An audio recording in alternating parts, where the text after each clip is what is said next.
പോലീസുകാർ എന്ന വ്യാജേന ക്യാമ്പിൽ പിറന്നാൾ ആഘോഷം 5 പേർക്കെതിരെ കേസ്. കണ്ണൂർ സിറ്റി പോലീസ് ക്വാർട്ടേഴ്സിലായിരുന്നു പിറന്നാൾ ആഘോഷം സംഘടിപ്പിച്ചത്.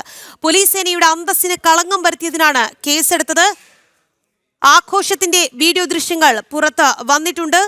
ആ ദൃശ്യങ്ങളാണ് പ്രേക്ഷകർ കാണുന്നത്.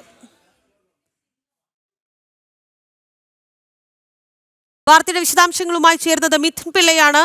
മിഥുൻ, പോലീസുകാരെന്ന വ്യാജേന ക്യാമ്പിൽ പിറന്നാൾ ആഘോഷം സംഘടിപ്പിച്ചു എന്നുള്ളതാണ്. ആരാണ് ഈ പിറന്നാൾ ആഘോഷം സംഘടിപ്പിച്ചത്? എന്തൊക്കെയാണ് വിവരങ്ങൾ?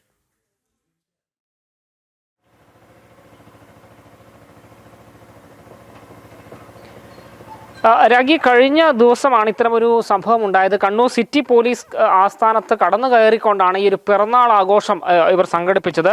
കണ്ടാലറിയാവുന്ന 5 പേർക്കെതിരെയാണ് നിലവിൽ കണ്ണൂർ ടൗൺ പോലീസ് കേസ് എടുത്തിരിക്കുന്നത്. പോലീസ് ഉദ്യോഗസ്ഥർ എന്ന വ്യാജേനയാണ് ഇവർ ഈ ആസ്ഥാനത്ത് കടന്നു കയറിയത്. മാത്രമല്ല, അവിടെ കേക്ക് മുറിക്കുന്നതിൻ്റെയും മറ്റും ദൃശ്യങ്ങൾ ചിത്രീകരിച്ച് അത് സാമൂഹ്യ മാധ്യമങ്ങളിലടക്കം പ്രചരിപ്പിക്കുകയും ചെയ്തു. ഇതേ തുടർന്നാണ് പോലീസ് സ്വമേധയാ കേസ് എടുക്കുന്ന ഒരു സാഹചര്യം ഉണ്ടായിരിക്കുന്നത്. പോലീസ് സേനയുടെ അന്തസ്സിന് കളങ്കം വരുത്തുന്ന രീതിയിൽ പ്രവർത്തിച്ചു എന്ന് കണ്ടാൽ തിരിച്ചറിയാൻ സാധിക്കുന്ന 5 പേർക്കെതിരെ കണ്ണൂർ ടൗൺ പോലീസ് ഇപ്പോൾ കേസെടുത്തിരിക്കുന്നത്. ഈ പ്രതികൾക്കായുള്ള തിരച്ചിൽ ഇപ്പോൾ ആരംഭിച്ചിട്ടുണ്ട്.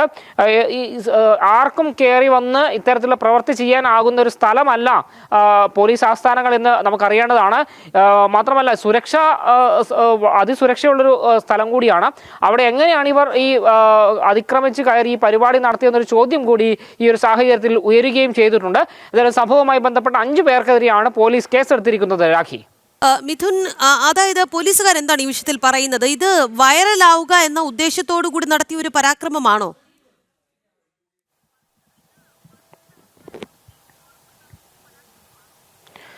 തീർച്ചയായും ആ ഒരു രീതിയിൽ തന്നെയാണ് പോലീസും വിലയിരുത്തുന്നത്. കാരണം ഇക്കഴിഞ്ഞ 16-ാം തീയതിയാണ് ഈ ഒരു സംഭവം നടന്നു എന്ന് പോലീസ് പറയുന്നത്.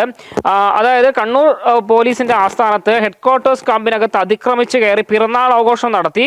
അത് ചിത്രീകരിച്ചുകൊണ്ട് സാമൂഹ്യ മാധ്യമങ്ങളിലൂടെ പ്രചരിപ്പിച്ച് പോലീസ് സേനയുടെ അന്തസ്സിന് കളങ്കം വരുത്തിയെന്നാണ് പോലീസ് തന്നെ എഫ്ഐആറിൽ കുറിച്ചിരിക്കുന്നത്. മാത്രമല്ല, കണ്ടാൽ അറിയുന്ന ആളുകൾ എന്നാണ് ഇതിൽ പറഞ്ഞിരിക്കുന്നത്. ഈ പ്രതികൾ ആരാണെന്ന് പോലീസിന് തിരിച്ചറിയാൻ സാധിച്ചിട്ടില്ല എന്നാണ് മനസ്സിലാക്കാൻ വേണ്ടി സാധിക്കുന്നത്.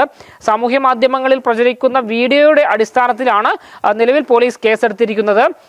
ഏതായാലും ഈ സുരക്ഷയെ സംബന്ധിച്ചുള്ളൊരു ചോദ്യം കൂടി ഈ ഒരു സാഹചര്യത്തിൽ ഉയരുന്നുണ്ട്. കാരണം പോലീസിന്റെ ആസ്ഥാനമാണ്. അവിടെ യാതൊരു സുരക്ഷയും ഇല്ല. ഇത്തരത്തിൽ അന്യരായ 5 പേർ ഉള്ളിൽ കടന്നു കയറി, ഒരു സ്ത്രീയടക്കമുള്ള ആളുകളാണ് ഇവിടെ കടന്നു കയറിയത്. എന്നിട്ട് അവിടെ കേക്ക് മുറിച്ച് പിറന്നാൾ ആഘോഷിക്കുന്നു. അതിന്റെ ദൃശ്യങ്ങൾ ചിത്രീകരിച്ച് അത് സാമൂഹ്യ മാധ്യമങ്ങളിലൂടെ പ്രചരിപ്പിക്കുന്നു.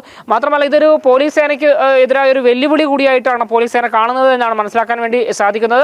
അതുകൊണ്ട് തന്നെ അന്വേഷണം ഊർജിതമാക്കിയിട്ടുണ്ട്. രാഖി, ശരി മിഥുൻ. പോലീസുകാർ എന്ന വ്യാജേന ക്യാമ്പിൽ പിറന്നാൾ ആഘോഷം സംഘടിപ്പിച്ചു. 5 പേർക്കെതിരെ പോലീസ് വിഷയത്തിൽ കേസ് എടുത്തിട്ടുണ്ട്. പോലീസ് സേനയുടെ അന്തസ്സിന് കളങ്കം വരുത്തിയതിനാണ് കേസ്. ആഘോഷത്തിന്റെ വീഡിയോ ദൃശ്യങ്ങൾ പുറത്ത് വന്നിട്ടുണ്ട്. ആ ദൃശ്യങ്ങളാണ് പ്രേക്ഷകർ കണ്ടത്. മിഥുൻ പിള്ളയാണ് വാർത്തയുടെ വിശദാംശങ്ങൾ നൽകിയത്.